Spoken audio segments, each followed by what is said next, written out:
Topic पे हम लोग बात करेंगे वो है सीलिंग की टाइप्स। सीलिंग किस किस टाइप की होती है, मार्केट में लोग किस किस टाइप की सीलिंग पाकिस्तान में अपने घरों में, दफातर में, प्लाजाज में या कमर्शियल एरियाज में, एंटरटेनमेंट की जो वेन्यूज़ हैं वहाँ पे कौन कौन सी सीलिंग किस किस जगह पे की जाती है और क्यों की जाती है।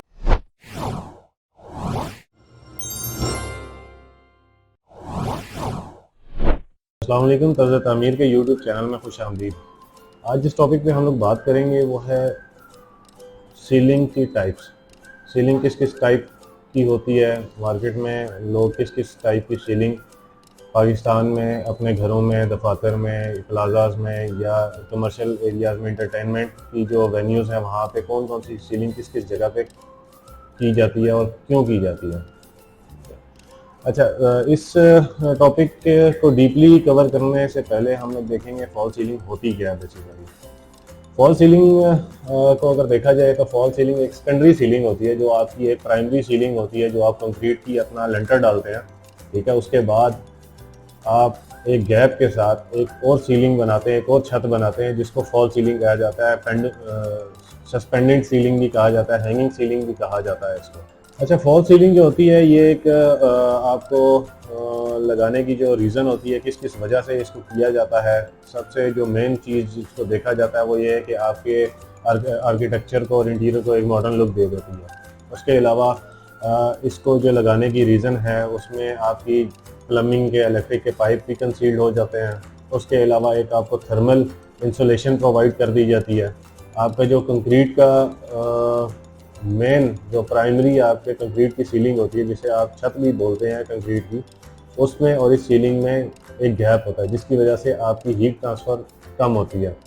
जहाँ पे आपकी एयर कंडीशनिंग होती है या कुछ भी होती है वहाँ पे ये ज़्यादा यूज़ की जाती है ताकि उसको अच्छी परफॉर्मेंस देने के लिए, अच्छी परफॉर्मेंस इंक्रीज़ करने के लिए एसी और एयर कंडीशनिंग को की जो परफॉर्मेंस है उसको इंक्रीज़ करने के लिए आप सीलिंग को यूज़ करते हैं। इसके अलावा आपको एकॉस्टिक ट्रीटमेंट ये देती है। एकॉस्टिक ट्रीटमेंट वो होती है कि आपकी जो साउंड इंसुलेशन हो जाती है, ठीक है। जब आपकी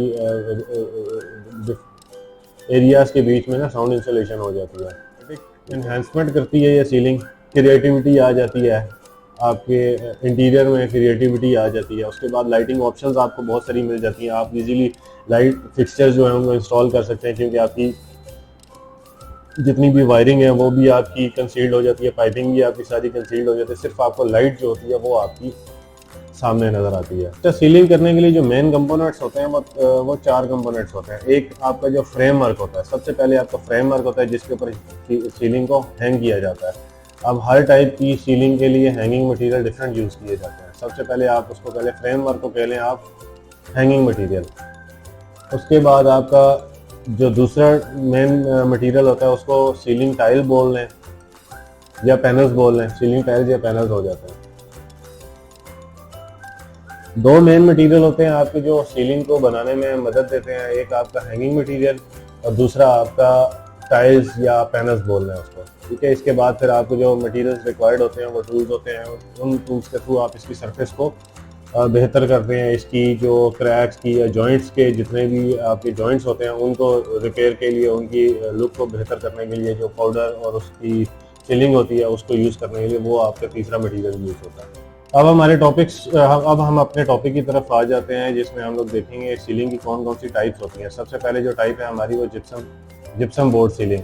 जिप्सम सीलिंग भी बोला जाता है, जिप्सम बोर्ड सीलिंग भी बोला जाता है। बेसिकली ये जो सीलिंग होती है ये आपको factory manufactured 8 foot by 4 foot के बोर्ड्स आते हैं, ठीक है। इनको अप्लाई करने के लिए पहले गैल्वेनाइज्ड आयरन के फ्रेम्स होते हैं, उसको सारा फ्रेम बनाया जाता है अकॉर्डिंग टू डिज़ाइन। जिस डिज़ाइन को आप एकम्प्लिश करना चाह रहे हैं, जो आर्किटेक्ट आपका हो गया या आप इंटीरियर डिज़ाइनर में जो आपको डिज़ाइन फाइनलाइज करके दिया है, जो आपने डिज़ाइन अप्रूव किया है, उसको बनाने के लिए उसके अकॉर्डिंगली फ्रेम बनता है। हर डिज़ाइन का फ्रेम डिफरेंट होगा, ठीक है। जिस तरह फ्रेम आपका बन जाएगा, फ्रेम बनाने के बाद आपकी जो दूसरा स्टेप आता है वो उसमें 8 फुट बाई 4 फुट का जो बोर्ड होता है, according to the size of the area आप इसको काटते हैं और इसको अप्लाई कर देते हैं स्क्रू की मदद से, ठीक है। तीसरा इसमें जो फेज होता है, उसमें आप इसके जो जॉइंट्स होते हैं उसको कवर करने के लिए एक टेप नुमा जाली, जिस तरह मास्किंग टेप होती है उस तरह की एक जाली होती है, उसको अप्लाई किया जाता है। ठीक है, उसके बाद फिर इसकी सरफेस को स्मूथ किया जाता है। ये इसका प्रोसेस है। ठीक है। अच्छा, इसका फ़ायदा क्या क्या है? मोस्ट कॉमनली यूज्ड है, और जितने भी लोग हैं जो घरों के ऑनर्स हैं वो ज़्यादातर इसी सीलिंग को पसंद करते हैं, और जो आर्किटेक्ट्स और इंटीरियर डिज़ाइनर्स हैं वो भी इसी को ही ज़्यादा पसंद करते हैं, रिकमेंड करते हैं। इसका अल्टरनेटिव भी है, वो आगे जाके हम चलेंगे, आगे जाके हम लोग बात करेंगे। जो प्लास्टिक ऑफ पेरिस की सीलिंग होती है वो इसका अल्टरनेटिव है। बहरहाल इसको ज़्यादा पसंद किस लिए किया जाता है? क्योंकि एक तो सबसे अच्छी बात इसकी ये है कि शीट्स का साइज़, जो थिकनेस होती है, ठीक है, 16 mm या 15 mm जो थिकनेस होती है वो आपकी स्टैंडर्ड होती है। अगर आप अल्टरनेटिव सीलिंग, जो पीओपी की सीलिंग है, उस पर अगर आप चले जाते हैं तो उसकी थिकनेस बराबर नहीं होती, जिसकी वजह से टेरियंस आ जाती है, ढलकें आ जाती हैं। ठीक है। दूसरा ये है कि इसके पीछे जो फ्रेम होता है, फ्रेम का जो लेवल होता है बिल्कुल बराबर होता है अकॉर्डिंग टू द डिज़ाइन, और उसके लेवल के ऊपर वो बनाया जाता है, जिसमें शीट लगने के बाद उसमें वेरिएशन नहीं आती। जहाँ और इसके अगेंस्ट अगर अल्टरनेटिव जो इसका पीओपी की सीलिंग देखी जाए तो उसमें जब एप्लीकेटर सीलिंग की शीट्स अप्लाई करता है वो 2x2 की शीट्स होती हैं। ठीक है, 2x2 की शीट्स की वजह से उसमें ढलक भी ज़्यादा आती है, जॉइंट ज़्यादा आ जाते हैं तो ढलक ज़्यादा आ जाती है। ठीक है, अब ये 8 फुट बाई 4 फुट की सीलिंग है, 32 स्क्वायर फुट एरिया कवर करती है। अब 2x2 की जो 4 स्क्वायर फुट एरिया कवर करती है, तो 32 स्क्वायर फुट में कितने जॉइंट्स होंगे अगर आप 2x2 की सीलिंग लगाएंगे तो? ठीक है, एक तो रीज़न ये है कि उसमें ढलकें बहुत ज़्यादा आती हैं, इसमें ढलकें कम आएंगी। ठीक है, सबसे जो अच्छी चीज़ है इसमें कि लेवल इसका बरकरार रहता है। दूसरी चीज़ ये है कि लाइट वेट होती है, इजी टू इंस्टॉल होती है, किसी भी शेप, किसी भी डिज़ाइन में आप इसको मोल्ड कर सकते हैं। इवन कि अगर आपने आर्चेस बनानी है, अगर आप आर्च बनाना चाहें तो ये आर्च में भी मोल्ड हो जाती है। इसको आप हल्का हल्का गीला करते हैं और इसको उस शेप में दे के छोड़ देते हैं। ठीक है, जब ये ड्राई होती है तो ऑटोमेटिकली आपकी जितनी डिग्री का आर्च आपको चाहिए उतनी डिग्री के आर्च में ये कन्वर्ट हो जाती है। फायर रेजिस्टेंट होती है, इसमें थर्मल इंसुलेशन होती है। ठीक है, और इजी टू रिपेयर होती है। अगर कहीं पे क्रैक हो जाए, कुछ मसला हो जाए, या कहीं पे आपको मेंटेनेंस करनी पड़ी है, कहीं से काटनी पड़ी है, तो इजी टू रिपेयर है। अब इंस्टॉलेशन के मेथड की तरफ आ जाता है। सबसे पहले फ्रेमिंग, फिर बोर्ड की फिक्सिंग, फिर जॉइंट की ट्रीटमेंट, मतलब जॉइंट की ट्रीटमेंट, जाली लगाना, और जाली के बाद उसकी सारी फिलिंग करना। उसके बाद इसकी सरफेस फिनिशिंग। सरफेस फिनिशिंग में सैंडिंग पेपर भी यूज़ किया जाता है। उसके अलावा इनके एक वो छोटे गरमाले आते हैं, उसके ऊपर भी वो ब्लेड्स लगे आते हैं, जिसकी वजह से वो उसको बराबर कर देता है। अब ये कहाँ पे यूज़ होती है? घरों में यूज़ होती है, कमर्शियल बिल्डिंग्स में यूज़ होती है, एंटरटेनमेंट वेन्यूज़ में इसको यूज़ किया जाता है, एजुकेशनल इंस्टीट्यूट्स में इसको यूज़ किया जाता है, और सबसे ज़्यादा पसंद की जाने वाली दुनिया भर में यही सीलिंग है। अब इस सीलिंग, ये जो सीलिंग है ये आप छत पे भी यूज़ करते हैं, और इसके अलावा जो आपकी फीचर वॉल्स होती हैं, दीवार जो होती है उस पर भी यूज़ होती है। इवन कि यूरोप वाली साइड पे इसको किचन के जो आपके टॉप्स होते हैं उसमें भी यूज़ किया जाता है इसको। इसके अलावा आपकी जो फिक्स कैबिनेट्स हैं उसमें भी इसको यूज़ किया जाता है। अब मार्केट में पाकिस्तान में ड्राई वॉल का कॉन्सेप्ट भी आस्ता आस्ता आ रहा है, कि जो आपके ऑफिस की पार्टीशंस होती हैं, मोस्टली ऑफिस की पार्टीशंस में ही यूज़ की जाती है, घरों की पार्टीशन में भी आप यूज़ कर सकते हैं। इसमें आपका 3 इंच का फ्रेम आता है। ठीक है, उस फ्रेम के साथ आप सारी फ्रेमिंग करते हैं। उसके बाद एक साइड पे शीट अप्लाई करने के बाद बीच में थर्मल इंसुलेशन रखते हैं आप, और फिर दूसरी साइड पे शीट्स आप लगा देते हैं। जो आपकी इसको ड्राई वॉल में यूज़ करने की सबसे मेन वजह ये है, एक तो ये हीट इंसुलेशन, दूसरा इसमें साउंड की आपकी इंसुलेशन हो जाती है, साउंड ट्रांसफॉर्म नहीं होती, और तीसरी जो सबसे बड़ी मेन रीज़न है कि अगर आप ट्रेडिशनल पार्टीशंस की तरफ जाएं तो वो आपकी लसानी शीट्स में बनाई जाती हैं, 8x4 की जो लसानी की शीट्स आती हैं, मगर उसमें सबसे मसला बड़ा ये आता है कि कुछ अरसे बाद उसके जो जॉइंट्स होते हैं वो क्रैक खुल जाते हैं, उसके दोबारा क्रैक्स प्रोमिनेंट हो जाते हैं। उसको ओवरकम करने के लिए लोगों ने कुछ अल्टरनेटिव रूट्स भी अप्लाई किए, जिस तरह बीच में जहाँ पे जॉइंट है वहाँ पे ग्रूव दे दिया या थोड़ा सा गैप दे दिया।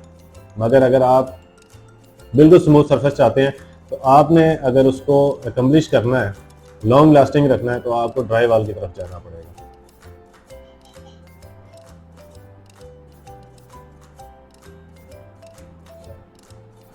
अच्छा, दूसरा जो हमारा जो दूसरी हमारी टाइप है उसे बोलते हैं POP, POP ceiling, plastic of Paris की सीलिंग। बेसिकली ये लोकली मेड सीलिंग होती है, ठीक है, जो आपकी लोकल मार्केट में लोग 50 kg या 100 kg का जो प्लास्टिक ऑफ पेरिस का बैग आता है, उससे इसकी अपनी फैक्ट्रीज में 2x2 के साइज़ की या 2x4 फुट के साइज़ की या पैनलिंग के साइज़ में इसकी प्लेट्स बनाते हैं, ठीक है, पैनल्स बनाते हैं और इसको लगाने के लिए जो मटेरियल यूज़ किया जाता है वो सबसे पहले तो आप जो एप्लीकेटर्स हैं वो गैल्वेनाइज्ड वायर यूज़ करते हैं, ठीक है, गैल्वेनाइज्ड वायर यूज़ करते हैं ताकि उसको जंग ना लगे और वो गिरे ना। इसको हैंग करने के लिए या तो छत के ऊपर स्क्रू लगाया जाता है या फिर हुक लगाई जाती है, ठीक है। जब भी आप प्लास्टिक पेरिस की सीलिंग का काम करवाएं, क्योंकि ये टोटली लोकल मेड काम होता है, तो आपने जिस बंदे से भी काम करवाना है, जिस एप्लीकेटर से भी काम करवाना है या जो भी आप टर्न की बेसिस पे जिस बंदे से काम करवा रहे हैं, आपने एक चीज़ का ध्यान रखना है कि जो आपके स्क्रू लगेंगे छत के ऊपर वो अच्छे तरीके से स्क्रू लग जाएं। रावल प्लग और रावल बोल्ट जो होते हैं, एंकर्स जिनको बोला जाता है, वो अच्छे तरीके से उसकी ग्रिप की हो ताकि कल को वेट अगर पड़े तो वो आप गिरे ना नीचे, सीलिंग उसको छोड़ ना दे, ठीक है। दूसरा इसमें ये होता है कि आपका जो सन होता है और नारियल के जो बाल निकलते हैं, ये 3 चीज़ें हैं जिससे इसकी स्ट्रेंथ को इंक्रीज किया जाता है, ठीक है। अब ये एक तो रेट इसका कम होता है, ठीक है।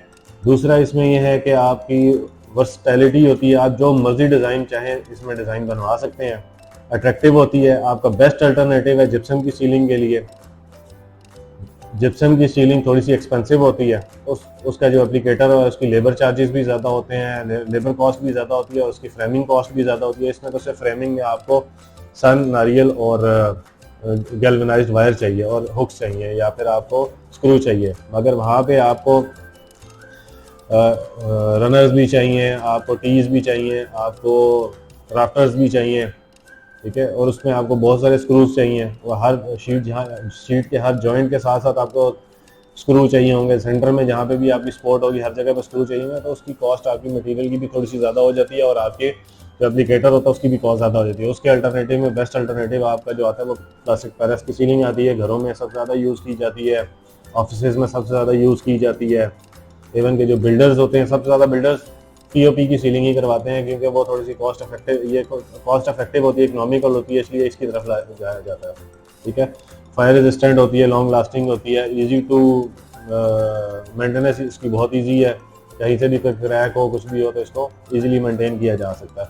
स्मूथ सरफेस होती है, कस्टमाइजेबल इसका डिज़ाइन होता है। कमर्शियल प्रोजेक्ट्स में सबसे ज़्यादा यूज़ होने वाली सीलिंग जिसको बोला जाता है फाइबर सीलिंग या मिनरल फाइबर सीलिंग भी बोला जाता है, इसको सबसे ज़्यादा यूज़ इसलिए किया जाता है क्योंकि सबसे ज़्यादा कॉस्ट इफेक्टिव है, इजी टू इंस्टॉल है, इजी टू अनइंस्टॉल है, किसी और जगह पे भी आप जाके इसको लगा सकते हैं। बेसिकली ये आपके चैनल्स 2x2 के चैनल्स में बनाई जाती है, 2x2 के चैनल्स बनते हैं, पूरी छत बनती है। चैनल को हैंग करने के लिए या तो राफ्टर यूज़ होता है या फिर इसको उसी गैल्वेनाइज्ड तार के साथ, गैल्वेनाइज्ड वायर के साथ इसको हैंग किया जाता है। हैंग करने के बाद 2x2 के खाने बनते हैं और 2x2 की इसकी जो पैनल्स बने आते हैं, ठीक है, उन पैनल्स को इसके ऊपर रख दिया जाता है। अब तो मार्केट में इसके लिए 2x2 की असेंबली लाइट्स भी मौजूद हैं, इसी तरह 2x2 के आपको सीलिंग फैंस भी मौजूद हैं, मतलब कंप्लीट आपको सोल्यूशन प्रोवाइड किया जाता है। इसमें 2x2 की सबसे ज़्यादा यूज़ होने वाली कमर्शियल में सबसे ज़्यादा यूज़ होती है, हॉस्पिटल्स में सबसे ज़्यादा यूज़ होती है,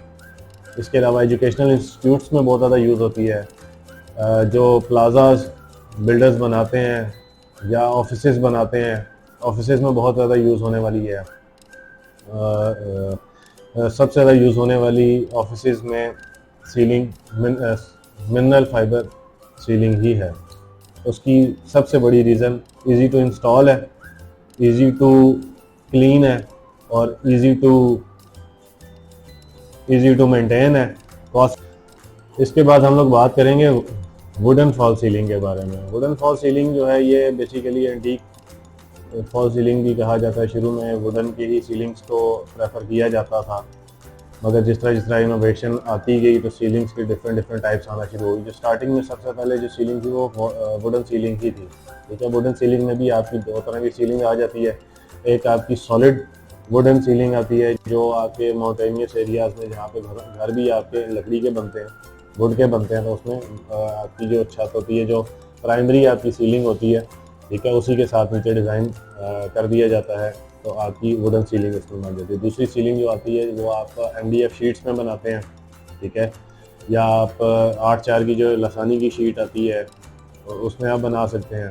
इसके अलावा कमर्शियल बोर्ड्स आते हैं, उसके साथ आप बना सकते हैं। इसमें आप वेरिएशन ला सकते हैं, ठीक है। आपका जो प्राइमरी सीलिंग है, लिंटर है कंक्रीट का, तो उसके लिए उसके नीचे सबसे पहले आप फ्रेम बनाएंगे। आप फ्रेम दो तरीके से बना सकते हैं, या लकड़ी के साथ फ्रेम बनाएं, उसके ऊपर आपकी जो डिज़ाइन है उसके डिज़ाइन के अकॉर्डिंगली आप अपनी या तो सॉलिड जो वुड है उसकी पैनलिंग कर दें, या फिर आप जो आपकी MDF की शीट्स हैं उसको आप उसके ऊपर पेस्ट कर दें, ठीक है। दूसरा तरीका जो मोस्ट इफेक्टिव तरीका है वो ये है कि आप आयरन का फ्रेम बनाएं। आयरन के फ्रेम बनाने के बाद स्क्रूज के साथ आप इसको अप्लाई करें, ठीक है। स्क्रू के साथ आप इस तरीके से अप्लाई करेंगे आपको फ्रंट पे स्क्रू नज़र ना आए।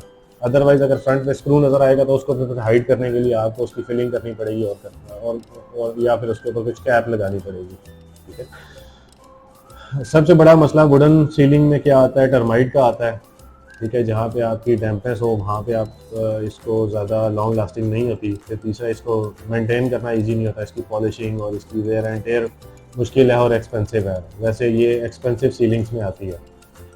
और अगर आप इसको वुड की फिनिश में लेके आना चाहते हैं तो आपके पास एक और अल्टरनेटिव भी है जो हम अपने क्लाइंट्स को भी रिकमेंड करते हैं और आपको भी बताएंगे कि आप POP की सीलिंग या फिर जिप्सम बोर्ड की सीलिंग करवाने के बाद या तो उसके ऊपर विनाइल स्टिकर एक आता है जो वुडन टेक्सचर में होता है, आप उसको पेस्ट करवा सकते हैं, ठीक है, अपने डिज़ाइन में, या फिर आप इसको आर्टिफिशियल पॉलिश करवा सकते हैं। आर्टिफिशियल पॉलिश कराने के लिए सबसे पहले उसकी सरफेस को स्मूथ किया जाता है, उसके बाद उसके ऊपर एनेमल किया जाता है। एनेमल करने के बाद आपके जो ग्रेन्स हैं, वुड के ग्रेन्स दे दिए जाते हैं। वो बेसिकली आर्टिफिशियल एक वुड का टेक्सचर दे दिया जाता है। वो जो नॉन टेक्निकल लोग हैं वो देखने में उनको यही लगेगा कि ये वुड की ही सीलिंग बनेगी। तो ये एक इसका अल्टरनेटिव है। वुड फिनिश में अगर आप लेके आना चाह रहे हैं अपनी सीलिंग को, तो बेस्ट जो अल्टरनेटिव है ये ही है कि आप अपनी या तो POP की सीलिंग में बनवा कर टेक्सचर दे दें, या उसके ऊपर पेस्टिंग करवा लें, या फिर आप जिप्सम बोर्ड की सीलिंग लें, उसके ऊपर आप अपना वुड का टेक्सचर करवा लें, ठीक है। तीसरा ऑप्शन ये भी है कि आप PVC की आप सीलिंग कर लें, जिसके बारे में हम बाद में बात करते हैं। और उसमें काफ़ी सारे आपको पैनल्स ऐसे मिल जाते हैं जो वुड टेक्सचर में होते हैं, वो आप वो पेस्ट करवा लें तो आपकी वो भी वुडन फील आ जाएगी आपको। नेक्स्ट सीलिंग की जो टाइप है जिसके बारे में हम अभी बात करेंगे वो है glass ceiling. Glass ceiling basically दो तरह से यूज़ की जाती है। या तो आप सेंटर में कुछ पार्ट ग्लास का आप ग्लास सीलिंग में बना देते हैं, उसके पीछे लाइट्स दे देते हैं, या फिर आप लुकिंग मिरर आप छत पे लगा देते हैं, उससे भी आपकी सीलिंग ग्लास सीलिंग हो जाती है। और साइड के जितना भी आपका मेन जो पार्ट होता है उसको आप ग्लास में कन्वर्ट करते हैं। जो साइड के जितना भी पार्ट होता है या तो उसको आप POP सीलिंग में बनाते हैं, या फिर आप उसको जिप्सम बोर्ड की सीलिंग में बनाते हैं। और दूसरी जगह जहाँ पे आप ग्लास सीलिंग को यूज़ करते हैं वो आपके लाइट एरियाज होते हैं, जहाँ से आपके स्काईलाइट एरिया हो गया, या आपके मॉल में आपके स्काईलाइट एरियाज आ गए जहाँ से आप नेचुरल लाइट लेना चाह रहे हैं, या आप घरों के अंदर या प्लाजास के अंदर या रेस्टोरेंट्स के अंदर आप स्काईलाइट एरिया लेना चाह रहे हो, तो वहाँ पे आप ग्लास सीलिंग यूज़ करते हैं, ठीक है। जो ग्लास सीलिंग आपकी लाइट एरियाज़ के लिए यूज़ की जाती है, ग्लास आपका 12 थिकनेस, मिनिमम 12 की थिकनेस होनी चाहिए। उसके साथ वो लाजमी टेम्पर्ड होना चाहिए, और टेम्पर्ड होने के साथ साथ उसके ऊपर माइक्रोन पेपर भी लगा होना चाहिए। माइक्रोन पेपर बेसिकली इसलिए लगाया जाता है कि अगर आपका ग्लास फट जाता है या किसी वजह से डैमेज हो जाता है, फिर उसमें क्रैक्स आ जाते हैं, कुछ मसला होता है, तो जो माइक्रोन पेपर होता है वो उसको गिरना नहीं देता, वो अपनी जगह पे स्टिल रहता है। तो उसको इजीली आप वहाँ पे जाकर रिमूव कर सकते हैं, ताकि नीचे कोई अगर इंसान हो उसको वो डैमेज ना करे। और जो आपका फिर आपकी जो रेजिडेंशियल सीलिंग में ज़्यादातर जो यूज़ किया जाता है वो आपका 8 mm की थिकनेस का यूज़ किया जाता है। वो भी रिकमेंडेड यही है कि आप उसको टेम्पर्ड ग्लास यूज़ करें, और टेम्पर्ड ग्लास के साथ उसके ऊपर भी माइक्रोन पेपर आप यूज़ करें। अब उसमें एक आप बिल्कुल ट्रांसपेरेंट ग्लास यूज़ नहीं करते, उसमें या तो आप फ्रॉस्टिंग पेपर यूज़ कर लेते हैं, या फिर आप उसको फ्रॉस्टिंग करवा लेते हैं। बैक साइड पे उसकी पेंटिंग करवा सकते हैं आप, ठीक है। इसके अलावा आप उसके ऊपर स्टिकरिंग करवा सकते हैं। ताकि आपकी एस्थेटिक्स इंक्रीज हो जाए। इसके अलावा लुकिंग मिरर अगर आप लगाते हैं तो लुकिंग मिरर के तो आप पीसीस छोटे छोटे यूज़ करेंगे, क्योंकि लुकिंग मिरर आपका टेम्पर्ड नहीं होता, जिसकी वजह से आपको रिकमेंडेड ये मैक्सिमम जो साइज़ आपने यूज़ करना है वो 1 फुट बाई 1 फुट का यूज़ करना है। ठीक है, अगर इससे बड़ा साइज़ यूज़ करेंगे, खुदा ना खास्ता कोई मामला, कोई मसला होता है, कोई गिरता है या कुछ मसला होता है तो नीचे कोई हो तो उसको वो डैमेज नहीं करेगा। इसके बाद हम बात करते हैं नेक्स्ट टाइप की, वो है हमारी मेटल सीलिंग। मेटल सीलिंग को आम ज़ुबान में डंपा सीलिंग भी बोला जाता है। बेसिकली ये आयरन की शीट्स के प्लेट्स बनी होती हैं। ठीक है, वो जो प्लेट्स इंटरलॉक हो जाती हैं एक दूसरे के साथ। सबसे बड़ा फ़ायदा इसका ये होता है कि ये इजी टू एक्सेस होती है। आपके हिडन जो एलिमेंट्स होते हैं ना स्ट्रक्चर के, जिस तरह आपका प्लम्बिंग का पाइप हो गया, इलेक्ट्रिक का पाइप हो गया, इसमें आप जिस जगह पे आपने काम करना है उस जगह से उस शीट को उठाएंगे, वहाँ पे काम करने के बाद उसको वापस इस तरह इंटरलॉक करके आप उतर आएंगे। ठीक है, और इसमें ये ज़्यादातर कमर्शियल प्रोजेक्ट्स में यूज़ होता है, ऑफिसेज में बहुत कम यूज़ होता है, घरों में बहुत कम यूज़ होता है। सबसे ज़्यादा जो यूज़ होने वाली इसकी जगह है या तो ये प्लाजाज में यूज़ होता है या फिर ये हॉस्पिटल्स में यूज़ होता है। ठीक है, एक तो ये कॉस्ट इफेक्टिव होता है, दूसरा इजी टू मेंटेन होता है, इजी टू क्लीन होता है, इसकी सरफेस शाइनी होती है, पाउडर कोटेड होती है। इसके जो पेंट होता है ये पाउडर कोटेड होता है। ठीक है, तो इजी टू क्लीन होता है ये। नेक्स्ट टाइप जो सीलिंग की है वो पीवीसी सीलिंग। पीवीसी सीलिंग ज़्यादातर उन जगहों पे की जाती है जहाँ पे आपकी सेम हो। ठीक है, बाथरूम की छतों में होगी या जहाँ पे टेम्परेचर ज़्यादा हो, वहाँ पे यूज़ की जाती है। इसके बेसिकली दो टाइप्स होती हैं। एक तो ये जो आपकी मिनरल फाइबर की जो सीलिंग होती है 2x2 की, वही चैनल अप्लाई किए जाते हैं। उसकी जो शीट्स आती हैं मिनरल फाइबर की, उन शीट्स की जगह पीवीसी की शीट्स आती हैं।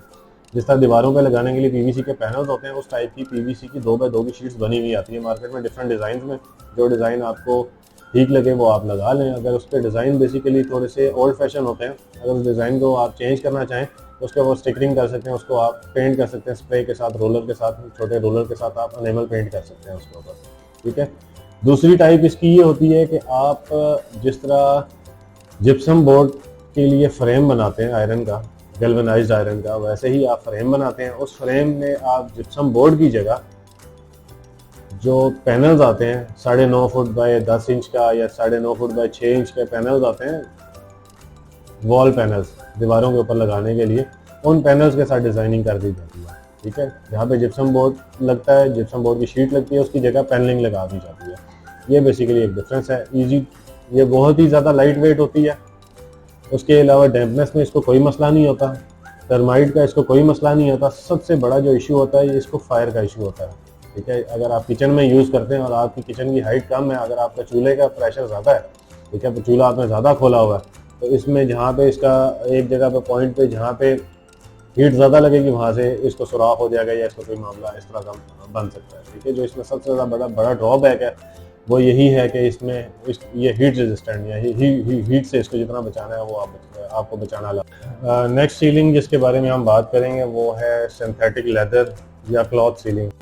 जो आप मार्कीज़ में ज़्यादातर आपने देखा होगा, मार्कीज़ में आपके जो क्लॉथ की कपड़े की जो सीलिंग होती है वो उसके बारे में बात करेंगे। बेसिकली इस सीलिंग को ज़्यादा पसंद नहीं किया जाता, घरों में बहुत ही कम इसको यूज़ किया जाता है। बहुत ही कोई out of 1000 1 or 2 interior designers recommend this type of ceiling in Holmes. इसके लिए आपको छत की हाइट भी ज़्यादा चाहिए होती है। इसमें सबसे ज़्यादा बड़ा मसला जो होता है जिस वजह से इसको पसंद नहीं किया जाता है, इसमें डस्ट कलेक्शन बहुत ज़्यादा होती है। इसको डस्ट को बहुत ज़्यादा कलेक्ट करता है, ये डस्ट को अब्जॉर्ब करता है। उसके बाद इसमें लाइट ट्रांसमिट नहीं होती, लाइट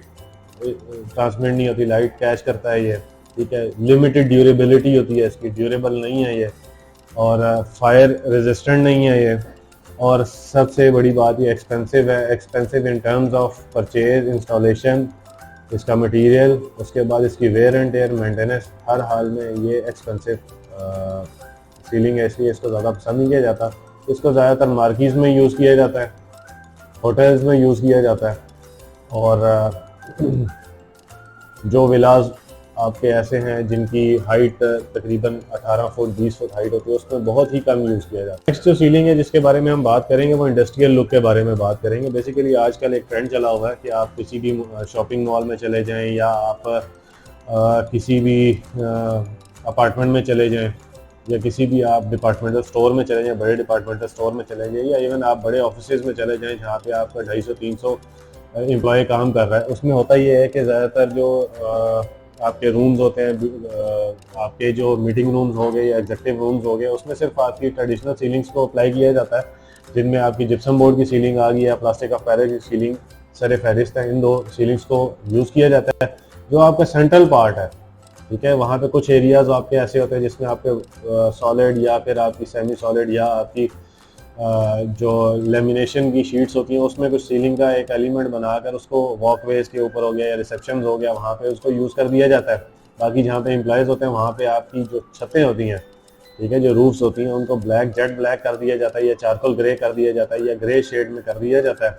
इवन के आपकी जो स्ट्रक्चरल एलिमेंट्स होते हैं, प्लम्बिंग के पाइप्स हो गए या आपके इलेक्ट्रिक के पाइप्स हो गए, इवन के आपकी जो वायरिंग होती है, वायरिंग के लिए आपकी जो फ्लेक्सिबल पाइप्स हो गए या आपकी हाइड्रेंट लगे हुए हैं, वो हाइड्रेंट के अलावा आपके एसी के पाइप्स हो गए या आपके एचवीएसी सिस्टम के जितने भी डक्ट्स हैं, इन सब को कवर किए बगैर इस कलर में कर दिया जाता है। और लाइट्स जो आप हैंगिंग लाइट्स लगाई जाती हैं, ठीक है, या फिर आपकी स्पॉट लाइट्स लगाई जाती हैं ताकि छत आपकी कम नज़र आए, ठीक है, और थोड़े डिस्टेंस के साथ लगाई जाती हैं ताकि जो लाइट है, लाइट और छत के अंदर गैप आ जाए और लाइट आपकी दोबारा वापस रिफ्लेक्ट बैक ना करे और छत इतनी ज़्यादा आपकी नज़र नहीं आती।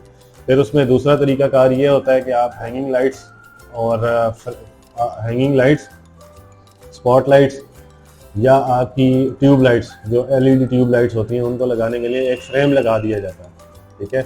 आप इवन के अभी बहुत सारे ऐसे रेस्टोरेंट्स हैं जिन रेस्टोरेंट्स में भी इसको यूज़ किया जाता है, ठीक है। इवन के आपके जो क्लोथिंग के आउटलेट्स हैं उसमें भी बहुत ज़्यादा यूज़ किया जा रहा है इसको इंडस्ट्रियल लुक को देने के लिए। कॉस्ट इफेक्टिव है, ठीक है। इसका जो फ्रेम बनेगा, मैक्सिमम जो मिनिमम भी जो फ्रेम बनाते हैं वो 4 फुट बाई 4 फुट का फ्रेम बनाते हैं, और उसके अंदर 4 फुट बाई 4 फुट का फ्रेम बनाते हैं। वो भी इसलिए बनाते हैं ताकि उसमें लाइट्स हैंग की जा सकें, या फिर उसके ऊपर आपकी जो कैसेट एसीज होते हैं, कैसेट एसीज की आपकी जो ड्रेन पाइप्स होते हैं वो निकल जाए उसको। तो हम लोग बात कर लेते हैं डिसएडवांटेजेस जो है सीलिंग के। सबसे ज़्यादा डिसएडवांटेजेस क्या हैं? एक तो ये इसमें पोटेंशियल पेस्ट इश्यूज आते हैं, क्योंकि इसमें बहुत सारी ऐसी जगह आ जाती हैं हर सीलिंग पे, कोई भी डिज़ाइन आप करेंगे कैसा भी करें, ठीक है, आपको जो पेस्ट है, ठीक है, कीड़े मकोड़े, उनको रहने के लिए जगह मिल जाती है, अंडे देने के लिए जगह मिल जाती है, ठीक है। तो आप जब भी सीलिंग करवाएंगे तो आपको पेस्ट कंट्रोल की सर्विसेज भी लेनी चाहिए। अगर वो आप नहीं लेंगे तो फिर आपको ये पेस्ट के इश्यूज आते रहेंगे। उसके अलावा डेकोरेटिव लिमिटेशंस आ जाती हैं। आपकी बहुत सारी सीलिंग ऐसी होती हैं, जिस तरह आपकी प्लास्टिक ऑफ पैरिस की सीलिंग है, वो बड़े शेंगलियर्स को आप उस पर हैंग नहीं कर सकते। बड़े हैवी जो लाइटिंग है, जो वेट, जिन अप्लाइंसेस का या जिन आइटम्स का वेट ज़्यादा, वो उसको सपोर्ट नहीं करती। तो आपको जो डिज़ाइन की लिमिटेशंस आ जाती हैं। और सबसे जो बड़ा मसला आता है कि आपको ना हाइट का एक इशू आ जाता है। जब भी आप सीलिंग, फॉर एग्जांपल, आपने जो आपकी प्राइमरी सीलिंग है, प्राइमरी जो आपका कंक्रीट की जो छत है, जिसको आप लंटर बोलते हैं, लंटर अगर आपने रखा है 11 फुट पे और 1 फुट आप नीचे कर देते हैं सीलिंग, और फिर डिज़ाइन एलिमेंट अगर आ जाता है, डिज़ाइन की वजह से मजीद वो 1-1.5 फुट नीचे आ जाता है। अगर वो डिज़ाइन स्टेप्स का है आपका, तो आपका जो साइड वाला बॉर्डर होगा, अगर साइड से आप नीचे करेंगे तो सेंटर से आप ऊपर करना पड़ेगा, साइड से आपकी 9 फुट की जगह रह जाएगी, ठीक है। और अगर आप सेंटर से नीचे करेंगे, साइड से आपका 1 फुट नीचे करते हैं, सेंटर से आप 1.5 फुट नीचे करते हैं, तो आपको 2.5 फुट और नीचे आ जाएंगे आप, ठीक है। तो उस हिसाब से आपकी 9.5 फुट जगह रह जाएगी। तो इसमें ये है कि आपकी जो हाइट का इशू है ना, हाइट का इशू एक आपको जो है वो फेस करना पड़ता है, उसको आपको डाइजेस्ट करना पड़ता है। या तो आप मोस्टली लोग क्या करते हैं कि जो आपके नीचे की स्टोरीज होती हैं, ठीक है, नीचे के घर जो होते हैं, उसमें कॉस्ट इफेक्टिव मेथड एक होता है कि आप सिर्फ बॉर्डर्स और जो मोल्डिंग होती है उसको अप्लाई करवाते हैं, उसको अप्लाई कर लेते हैं, और जो आपकी ऊपर की जो सेकंड स्टोरी होती है, उस स्टोरी में आप कॉस्ट इफेक्टिव बनाने के लिए पीओपी की सीलिंग कर लेते हैं। ये 9 तरह की हमने सीलिंग की टाइप्स को देखा है, ठीक है। अगर आप जिप्सम बोर्ड की सीलिंग करना चाह रहे हैं, उसके एडवांटेजेस भी आपको बताए हैं, उसके लुक के बारे में भी बताया, उसके बाद उसका अल्टरनेटिव, जो बेस्ट अल्टरनेटिव है, जो ज़्यादा मार्केट में इम्प्लीमेंट किया जाता है, पर उसमें उसकी जो स्मूथ सरफेस को डाइजेस्ट किया जाता है, ठीक है। उसको बोलते हैं प्लास्टिक पैरस की सीलिंग। अगर प्लास्टिक पैरस की सीलिंग में जाना चाह रहे हैं, उसके अलावा आपके कुछ एरियाज हैं जिस तरह वॉशरूम हो गए, उसमें आप प्लास्टिक पीवीसी की सीलिंग में आपको जाना चाहिए। इसी तरह आपकी जो बाहर के कार पोर्च है उसको आप देखेंगे। उसके अलावा जो आपके कुछ घर ऐसे होते हैं जिसमें आपके दरवाजे के बाहर आप शेड देते हैं, शेड के नीचे आप पीवीसी की सीलिंग कर सकते हैं। मतलब आपको हर सीलिंग के बारे में कि आपको ये वीडियो इन्फॉर्मेटिव और मुतासिरकुन लगी होगी। मज़ीद अच्छी वीडियोस के लिए आप हमारे चैनल के साथ जुड़े रहें और इसको सब्सक्राइब और लाइक करना ना भूलें। अल्लाह हाफ़िज़।